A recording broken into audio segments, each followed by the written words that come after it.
Jaipur Ajmer highway पर हुए हादसे की तमाम तस्वीरें सामने आ रही हैं जो वाकई विचलित कर देने वाली हैं।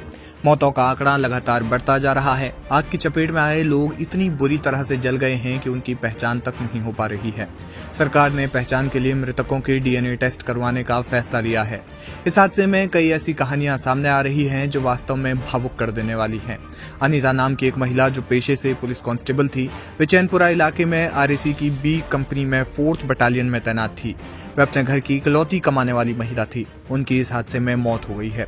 अनीता हादसे वाले दिन अपने 2 छोटे छोटे बच्चों के लिए खाना बनाकर जयपुर जिले के दुदू से चैनपुरा एक स्लीपर बस में निकली थी, लेकिन वे वहां कभी पहुंच ही नहीं पाई। जैसे ही हादसा हुआ वैसे ही प्रशासन ने सभी मृतकों और घायलों को एसएमएस अस्पताल पहुंचाया। इस दौरान अस्पताल के कर्मचारी युद्ध स्तर पर काम में लग गए। अनीता मीणा इस कदर जल चुकी थी कि उनके पति उन्हें पहचान तक नहीं पाए। अनीता के पति कन्हैयालाल मीणा एसएमएस अस्पताल पहुंचे और अस्पताल कर्मियों से अनीता को देखने की इच्छा जताई। कर्मचारियों ने बताया कि उनका नाम घायलों की लिस्ट में नहीं है। इसके बाद अनीता के पति हॉस्पिटल के मुर्दा घर में डरते डरते और कांपते कदमों के साथ पहुंचे और वहां एक शव को देखकर वे फूट फूट कर रोने लगे।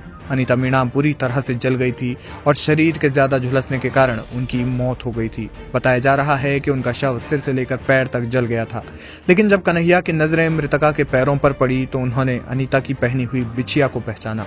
कन्हैयालाल मीणा ने अपनी पत्नी को उनके पैर में पहनी बिछिया के जरिए पहचाना। इसके बाद कन्हैया जार जार रोने लगे। बताया जा रहा है कि अनीता मीणा का शव पोस्टमार्टम के बाद उनके परिजनों को सौंप दिया गया है। इसके बाद राजकीय सम्मान के साथ उनका अंतिम संस्कार किया जाएगा। अनीता 2016 बैच की कांस्टेबल थी। परिजनों के मुताबिक अनीता की 10 साल की बेटी और 7 साल का बेटा है। वे अपने परिवार की इकलौती कमाने वाली महिला थी। 20 दिसंबर की वो शाम जब जयपुर अजमेर हाईवे पर रोज की तरह आवाजाही थी, सड़कों पर गाड़ियां सर पर दौड़ रही थी, लेकिन इसी बीच एक ऐसा हादसा हो गया जो किसी ने सोचा भी नहीं था। एलपीजी गैस से भरे हुए एक टैंकर और एक ट्रक के बीच ऐसी टक्कर हुई कि पलक झपकते ही आसपास के 40 वाहन धमाके की जद में आ गए और कुछ ही पलों में खाक हो गए। धमाका इतना भयंकर था कि 200 फीट ऊंची आग की लपटें उठने लगी थी। आग ने पल भर में ही अपने आसपास के वाहनों को अपने जद में ले लिया और लोगों को बचने का मौका तक नहीं मिला। यह हादसा कितना भयंकर था, इस बात का अंदाजा इसी बात से लगाया जा सकता है कि आकाश में उड़ते पक्षी तक आग की लपटों की जद में आकर झुलस गए। हादसे के चश्मदीदों के मुताबिक यह आग 1 किलोमीटर दूर से भी देखी जा सकती थी।